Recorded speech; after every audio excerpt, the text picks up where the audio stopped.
you have to start to make good words familiar. If you want to change your life on a dime, make self-praise familiar and make criticizing yourself unfamiliar. Move away from that. I'm an idiot.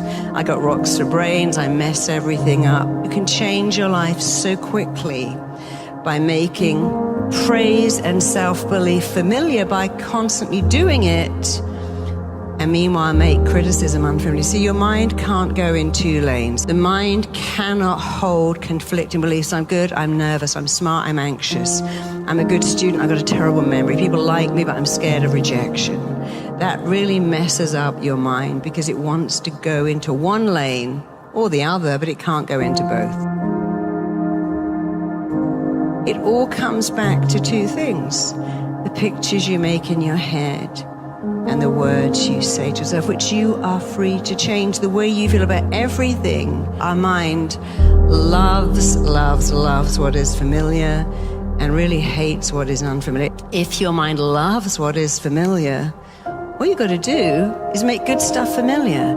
And one of the things you can do to make familiar that will change your entire life is to make self-praise familiar. I'm good, I'm smart, I'm kind, I'm nice, I'm interesting. This is what is so important about your mind. It doesn't know and it doesn't care if what you tell it is good or bad, useful or pointless, beneficial or not. Your mind doesn't know and it doesn't care, because your mind makes your thoughts real every minute of every day. Your mind makes your thoughts real. And if your mind makes your thoughts real, you better learn to make better thoughts. I mean, imagine if we taught kids that at 5. Your mind's job is making your thoughts real, and your job is think better thoughts. So when you understand the workings of your mind, point 1 is your mind does what it thinks you want. And if you go, I don't want to be rejected, I don't want to be dumped, I don't want to fail, I don't want to get it wrong, I didn't want to go to school on Wednesday and take that exam. Your mind goes, okay, I'm tuning in. Don't want to go to school on Wednesday. Why don't I give you a raging headache, chronic diarrhea? I don't really care. I just understand to give you what you want. The mind is not logical. It just tunes into what you think. And when you think better thoughts, you change your life. So we want to be the CEO of our own mind. How do we do that? Well, it really is very easy. Don't complicate it. It all comes back to how do you talk to you. I've been working with teenagers all my adult life, and I never cease to be horrified by how they describe it. I'm an idiot, I'm a piece of you-know-what, I have rocks for brains, I'm not very good, my dad never sees me, so I guess I'm worthless.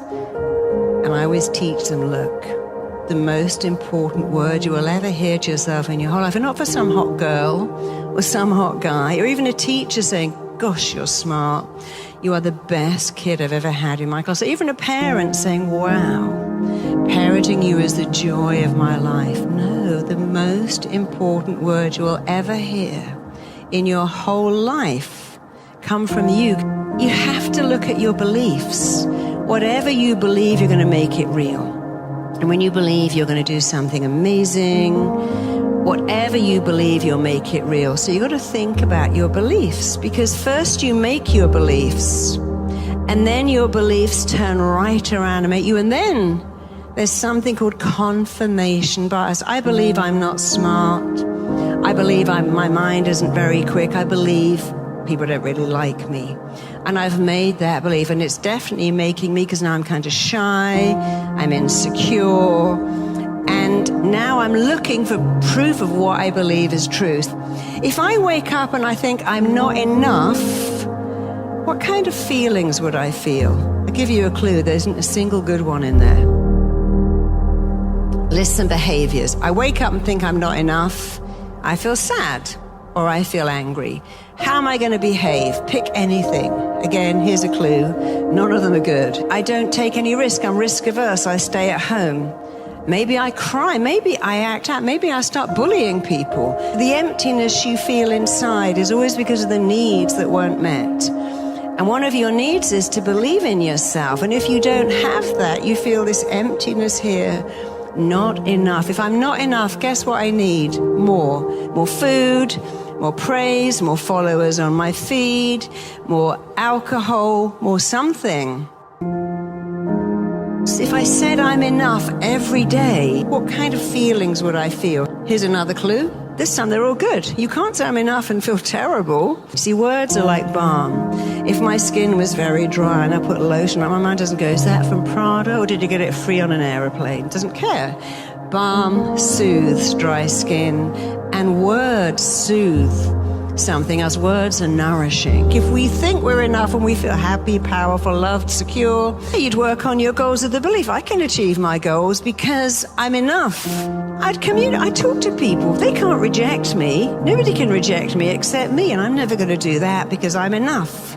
I would take some risks. You can tell yourself whatever you like. You know, Muhammad Ali said, I told myself I was the greatest before I was. You know what happened? In everyone's eyes, I became the greatest. What a concept. Tell yourself you're the greatest.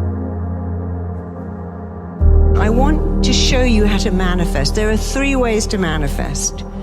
One is just sitting there thinking, I'm going to manifest everything. But you have to manifest in 3 ways. The first is you must believe you are worth it, whether you want love, or a great career, or promotion, or money, or your own business.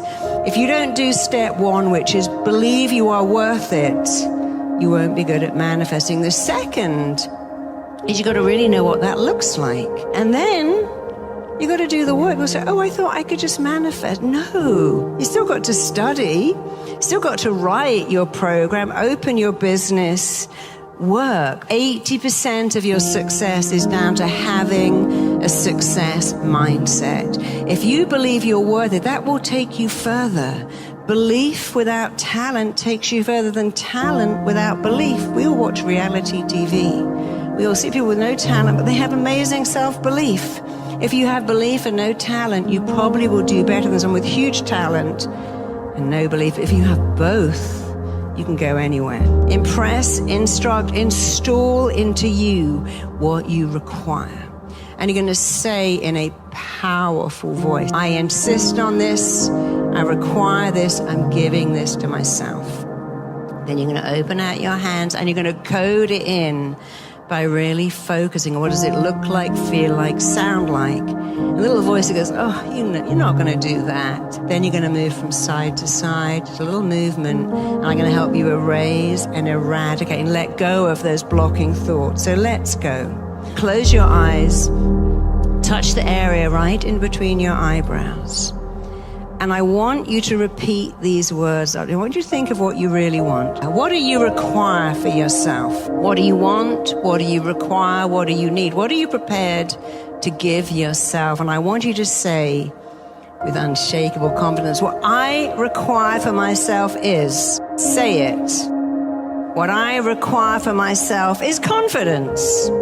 What I insist on for myself is knowing, radiating that I'm enough. Open out your hands, and I want you to notice, what does that look like? What does phenomenal success and knowing you're enough look like? I want you to feel it. Feel that feeling of knowing that you radiate confidence from your very pores. Notice what that looks like. So see, how would you move? How would you talk if you had unshakable confidence and enoughness? Feel the feeling of radiating unshakable confidence. See what it looks like. Notice what it sounds like. How do you dialogue with you? How do you dialogue with others? And how do they dialogue back? See, one of the marks of self-love is, how do you talk to yourself? Because if you love yourself, you don't go, I'm an idiot, I got that wrong. You go, I did something, wasn't quite right, but I learned. So I want you to notice what it sounds like when you dialogue with you in a powerful way. Don't just hear it, do it. This technique won't self-implode. You have the power to impress upon yourself, to install and instruct your mind with how you want to be. Call it in, code it in. Notice what it looks like, feels like, and that little voice that goes, Just erase it. Stay in the right lane. Use powerful words, powerful languages. Make your mind your best friend. Self-esteem doesn't mean what I think of you. It means what you think of you. If I said I hold you in the highest esteem, that's what I think of you. But self-esteem is what you think of you. And when you have self-esteem, you're not arrogant, but you're also not insecure, because you understand that it comes from in here. And you have the power to change in here massively when you learn how to dialogue with yourself.